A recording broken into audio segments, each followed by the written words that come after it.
सुरुवात महत्त्वाच्या बातमीने आपण घेऊयात। भारताने पुन्हा एकदा पाकिस्तानला आपल्या सामर्थ्यापुढे गुडघे टेकण्यास भाग पाडलेले आहे। पाकिस्तानच्या विनंतीनंतर आज संध्याकाळी 5 वाजल्यापासून दोन्ही देशांमध्ये शस्त्रसंधी लागू करण्यात आली। पहलगामच्या दहशतवादी हल्ल्याचा बदला म्हणून भारताने 7 मे रोजी केलेल्या एअर स्ट्राईक नंतर पाकिस्तानची आगपाखड झालेली होती।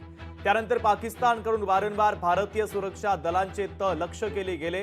तसंच सर्वसामान्य नागरिकांना ड्रोन आणि मिसाईलच्या हल्ल्याने टार्गेट करण्याचा प्रयत्न देखील पाकिस्तानकडून केला जात होता। मात्र भारतीय सुरक्षा दलाने अगदी मोजकीच पण परिणामकारक पावलं उचलली आणि चोहोबाजूंनी पाकिस्तानची पूर्ती कोंडी करून टाकलेली होती। जगभरातील देशांसोबत केलेल्या यशस्वी राजकीय चर्चेमुळे पाकिस्तानची नाचक्की झालेली आहे। आधीच डबघाईला आलेला देश आणि सीमेवर होणाऱ्या पाडावामुळे गुडघ्यावर आलेल्या पाकिस्तानने अनेक देशांसमोर हात पसरवले। भारताने केलेल्या हल्ल्यामुळे पाकिस्तानच्या नाकेनऊ आलं, तर त्यानंतर भारताने आपल्या अटी शर्तींवर शस्त्रसंधी मान्य केली। दरम्यान भारत आणि पाकिस्तानच्या डीजीएमओमध्ये या शस्त्रसंधीच्या संदर्भात 12 मे रोजी दुपारी 12 वाजता पुढच्या टप्प्यातली चर्चा देखील होणार आहे। तर महत्त्वाची आणि मोठी बातमी आपण पाहतोय। Director General of Military Operations of Pakistan called the Director General of Military Operations of India at 15:35 hours earlier this afternoon. It was agreed between them that both sides would stop all firing and military action on land and in the air and sea with effect from 1700 hours Indian Standard Time today.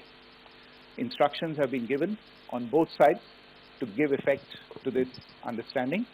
The Directors General of Military Operations will talk again on the 12th of May at 1200 hours. अच्छी development है। मुझे लगता है इसमें भारत ने condition रखी है कि जो टेररिज्म है पाकिस्तान उसको बंद करेगा। इसीलिए जो ये कहा गया है भारत की तरफ से कि any act of terror will be act of war. So मुझे लगता है यूएसए इसमें मध्यस्थता कर रहा था, यूएसए बीच में पड़ा था और बातचीत कर रहा था उनके फॉरेन सेक्रेटरी और जो उनके फॉरेन मिनिस्टर हैं। तो इसीलिए वो एग्रीमेंट हुआ है और इशाक डार जो डिप्टी प्राइम मिनिस्टर हैं पाकिस्तान के, उसने भी इसको कंफर्म किया है। हमारी एमईए ने भी इसको ट्वीट किया है। तो सीज फायर वेलकम है दोनों देशों के लिए, क्योंकि भारत कभी भी किसी देश पर एग्रेशन नहीं करता है और हमारी पॉलिसी बहुत क्लियर है। आज जम्मू कश्मीर के लोगों के लिए ये खुशी का दिन है, बल्कि इस पूरे रीजन के लिए। अगर खुदा ना खास्ता ये जंग आगे चली जाती तो ये न सिर्फ इस रीजन के लिए बल्कि पूरी दुनिया के लिए खतरा बन सकती थी। देखिए, मैं तो कहती हूँ कि सबसे ये बात भी दूसरा मैं कहना चाहती हूँ कि दहशतगर्दी को बर्दाश्त नहीं करना है, कोई बर्दाश्त नहीं करेगा। मगर दहशतगर्द ये फैसला नहीं करने चाहिए कि हमारे हमसाया मुल्कों के साथ कैसे ताल्लुकात होने चाहिए या जंग होनी चाहिए, नहीं होनी चाहिए। मुझे लगता है ये हमें उनको दहशतगर्दों को ये ताकत नहीं देनी चाहिए। इसलिए आज मौका मिल रहा है। इसमें डोनाल्ड ट्रंप ने इंटरवीन किया, शायद थोड़ा देर से किया, पहले भी कर सकते थे। डोनाल्ड ट्रंप की ट्वीट आई थी कि दोनों साइड ने एग्री किया है कि हम सीज फायर एग्री करेंगे। उसके बाद जो स्टोरी सामने आ रही है वो ये है कि पाकिस्तान के जो डायरेक्टर जनरल मिलिट्री ऑपरेशंस है, उन्होंने हमारे इंडियन आर्मी के जो डीजीएमओ है उनको फ़ोन किया और बताया कि हम सीज फायर के लिए तैयार हैं। कारण था उनका बहुत नुकसान हुआ था, उनकी जो चाइनीज़ इक्विपमेंट थी वो ठीक तरह से काम नहीं कर रही थी, तो इसलिए चाइना भी बहुत वरीड था। चाइना ने पाकिस्तान के ऊपर प्रेशर डाला, क्योंकि जो चाइनीज़ इक्विपमेंट की परफॉर्मेंस पुअर रहने के कारण जो अफ्रीकन कंट्रीज चाइना से इक्विपमेंट खरीद रहे थे, मिलिट्री इक्विपमेंट, उन्होंने ऑर्डर्स कैंसिल करनी शुरू कर दी।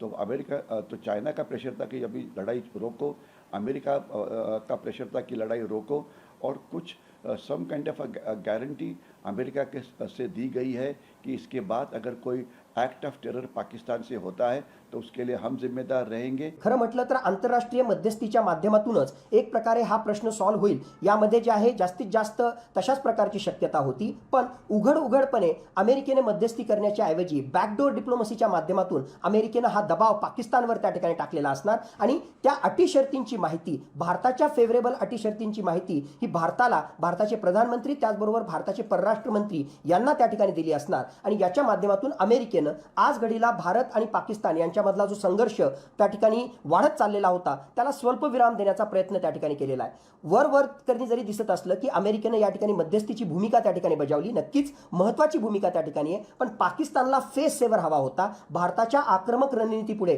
पाकिस्तानला जर वाचायचं असेल तर कुठे ना कुठेतरी अशा प्रकारे मध्यस्थीची गरज होती. म्हणून अमेरिकेनं इनडिरेक्टली पाकिस्तानला त्या ठिकाणी मदत केली आणि त्याहून महत्त्वाचं एक प्रकारे अटी शर्ती पाकिस्तानवर लादल्यामुळे दहशतवादाच्या लढाईमध्ये एक प्रकारे भारताला सुद्धा बळ मिळालं. तर भारताकडून स्वतःच्या अटींवर शस्त्रसंधी संदर्भात निर्णय घेण्यात आलेला आहे. शस्त्रसंधीचा निर्णय पाकिस्तानच्या विनंतीनंतर किंबहुना पाकिस्ताननं शरणागती पत्करल्यानंतर आता घेण्यात येतोय. 5 वाजल्यापासून शस्त्रसंधी आता लागू झालेली. या सगळ्याविषयी बोलण्याकरता निवृत्त लष्कर अधिकारी मोहन प्राप्तिकर सर आणि विजय खरे सर आंतरराष्ट्रीय विषयाचे अभ्यासक आपल्यासोबत जोडले गेलेले आहेत. दोघांचंही पुन्हा एकदा मी चर्चेत स्वागत करते आणि विनंती करते या सगळ्या संदर्भात जर काही प्रतिक्रिया आली तर तुम्हाला मध्येच थांबवलं जाऊ शकतं. याकरता सुरुवातीलाच माफीही मागते. सुरुवातीला विजय खरे सर तुमच्याकडे मी येते. विजय सर, आताच आपण महबूबा मुफ्ती यांचं देखील विधान ऐकलं. महबूबा मुफ्ती असं म्हणतायत की या सगळ्या संदर्भात पाकिस्तानचे आभार मानायला हवेत की त्यांनी शस्त्रसंधी संदर्भात निर्णय घेतला. पण खरं तर पाकिस्ताननं भारताचे आभार मानणं गरजेचं आहे, कारण भारताच्या माऱ्यापुढे पाकिस्तानचं काही चाललं नाही आणि म्हणूनच कधी अमेरिकेच्या वळचणीला कधी चीनच्या वळचणीला आलेला पाकिस्तान आता म्हणतोय की युद्ध थांबवा. गेल्या 4 दिवसापासून आपण ज्या पद्धतीचं ड्रोन वॉरफेअर आणि इलेक्ट्रॉनिक वॉरफेअरद्वारे दोन्ही देशांच्या दरम्यान जी काही आपण त्याला युद्ध म्हणूया, लढाई म्हणूया, नॉन स्टेट म्हणजे ज्या पद्धतीचे मिलिटरी ॲक्शन झालेली आहे, याचं जरी आज शस्त्रसंधी आपण केलेली असेल ऑफिशियली, तरी मात्र दहशतवाद्यांच्या विरोधात कुठलीही कारवाई थांबवणार नाही आणि तशा पद्धतीचं प्रेशर पाकिस्तानवर निश्चितच आहे. परंतु गेल्या 75 वर्षानंतर ज्या पद्धतीचं 75 वर्षापासून ज्या पद्धतीने आपण पाकिस्तानशी दहशतवादाच्या संदर्भात लढा देत होतो, त्याचं आज निश्चितच काहीतरी कन्क्लुजन होईल. परंतु एक हे जे ड्रोन वॉरफेअरच्या निमित्ताने जे युद्धाची परिभाषा बदललेली आहे, बॅटलफील्ड बदलले, स्ट्रॅटेजिक कॅल्क्युलस बदलले, इथून पुढे मात्र आता दोन्ही पातळीवर आपल्याला वेगवेगळ्या पद्धतीने पाकिस्तानमध्ये लढावं लागेल. मला आता याच्यामध्ये धार्मिक ज्या पद्धतीने वातावरण तयार करण्याचा प्रयत्न पाकिस्तानने केला, म्हणजे विशेषतः शेवटच्या पत्रकार परिषदेमध्ये आपल्या अधिकाऱ्यांनी सांगितलं की भारताच्या कुठल्याही अधिकाऱ्याने कुठल्याही लष्करी यांनी मशिदीवर हल्ला केलेला नाही आणि म्हणून त्याचं एक जो मेसेज आपल्याला जागतिक पटलावर द्यायचा होता की आपण हे ॲक्ट ऑफ वॉर नसून ॲक्ट अगेन्स्ट टेरर आहे आणि तोच मेसेज या शस्त्रसंधीमुळे गेलेला आहे. मला असं वाटतं की यापासून आता पाकिस्तान नीट धडा घेईन आणि इथून पुढे तरी दहशतवादी कारवाईला कुठेही सामोरं जाणार नाही किंवा तशा पद्धतीची हिंमत करणार नाही असे चिन्ह आपल्याला पाहावयास मिळतात. अगदी विजय सर, तुम्ही मांडलेला मुद्दा देखील अत्यंत महत्त्वाचा आहे. आपल्यासोबत मोहन काकतीकर सर देखील जोडलेले आहेत. मोहन सर, पुढचा महत्त्वाचा मुद्दा घेऊन मी तुमच्याकडे येतोय. महत्त्वाचं म्हणजे आता पाकिस्तानने एक प्रकारे भारताच्या समोर गुडघे टेकलेलेच आहेत. विक्रम मिस्रींची प्रतिक्रिया जेव्हा आली ती प्रतिक्रिया अत्यंत महत्त्वाची होती की आधी पाकिस्तानाकडून फोन आला आणि त्यानंतर आम्ही या संदर्भात काहीतरी सकारात्मक निर्णय घेण्याची तयारी दर्शवली. अर्थातच पाकिस्ताननं हे गुडघे टेकलेले आहे.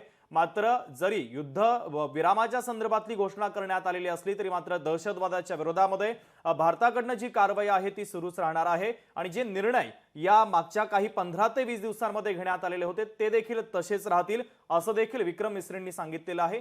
या संदर्भात नेमकं काय विश्लेषण कराल? अगदी शुभम, तो सिंधू करारासंदर्भातला जो निर्णय झाला तोही कायमच असणार आहे.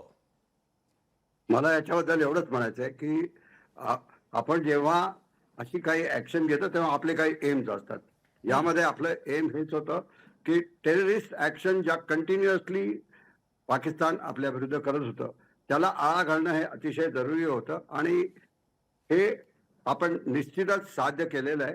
कारण आपण पाकिस्तानला आपल्या मिलिटरी ऍक्शननी धडा शिकवलाय. जसं आपण म्हणालात त्याप्रमाणे पाकिस्तानला फेस सेव्हिंग हवं होतं म्हणून त्यांनी हे सांगितलं की आम्ही अमेरिकेची मध्यस्थी पत्करली. परंतु जर अमेरिका नसती तर आणखीन कुणाची मध्यस्थी त्यांनी पत्करली असती. कारण सगळ्यात प्रथम जसं आपल्या फॉरेन सेक्रेटरीनी सांगितलं, तर त्यांनी पहिल्यांदा फॉरेन सेक्रेटरीला त्यांच्या फॉरेन सेक्रेटरीनी फोन केला. त्यानंतर आपल्या डीजीएमओला त्यांच्या डीजीएमओ कडून फोन आला आणि त्यांनी असंच सांगितलं होतं की जर तुम्ही मिलिटरी ऍक्शन थांबवली ते आमची ऍक्शन थांबवू. पण बेसिकली पाकिस्तानला हे फार महागात पडत होतं. त्यांची आपण जवळजवळ एअर सुपेरियरिटी आपण अचीव्ह केली होती आणि अशा परिस्थितीमध्ये पाकिस्तानचा एअर डिफेन्स निगेट झाल्यामुळे आपण कुठेही त्यांना स्ट्राईक करू शकलो हे अगदी क्लिअर झालं होतं.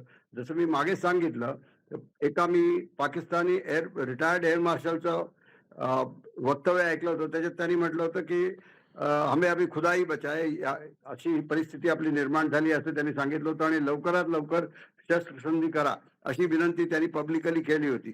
तर अशा परिस्थितीत पाकिस्तानला दुसरा काही रस्ता नव्हता, फक्त त्यांना फेस सेव्हिंग हवं होतं आणि पॉसिबली हे फेस सेव्हिंग अमेरिकेने त्यांना दिलंय. आणि परंतु याच्यात एक चांगली गोष्ट ही झाली आहे की भारताने सांगितलंय की कुठलीही टेररिस्ट ऍक्शन याच्या पुढे होईल, it will be considered as a act of war against India.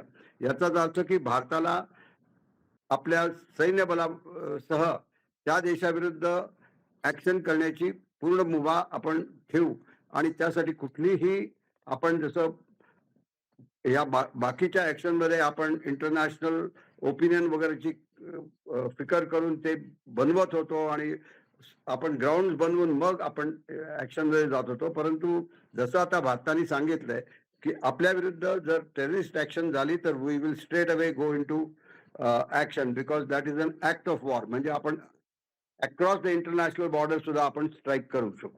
आता समोर येते पाकिस्तानच्या या भूमिकेनंतर आता भारताच्या आक्रमक पवित्र्यानंतर खरं तर पाकिस्तान नरमलेलं आहे. आधी अमेरिकेच्या वळचणीला आलेला पाकिस्तान आता गुडघे टेकताना शुभम पाहायला मिळतोय. गेले काही दिवस जर भारताची भूमिका पाहिली तर ही भूमिका फार महत्वाची होती आणि याच मुद्द्यावर आपण मोहन प्राप्तिकर सरांशी चर्चा करतोय. सर, गेले काही दिवस भारताची जर भूमिका पाहिली पहलगामच्या या सगळ्या घटनेनंतर, तर भारतानं जी भूमिका बजावलेली होती ती भूमिका फार महत्वाची मानली जाते.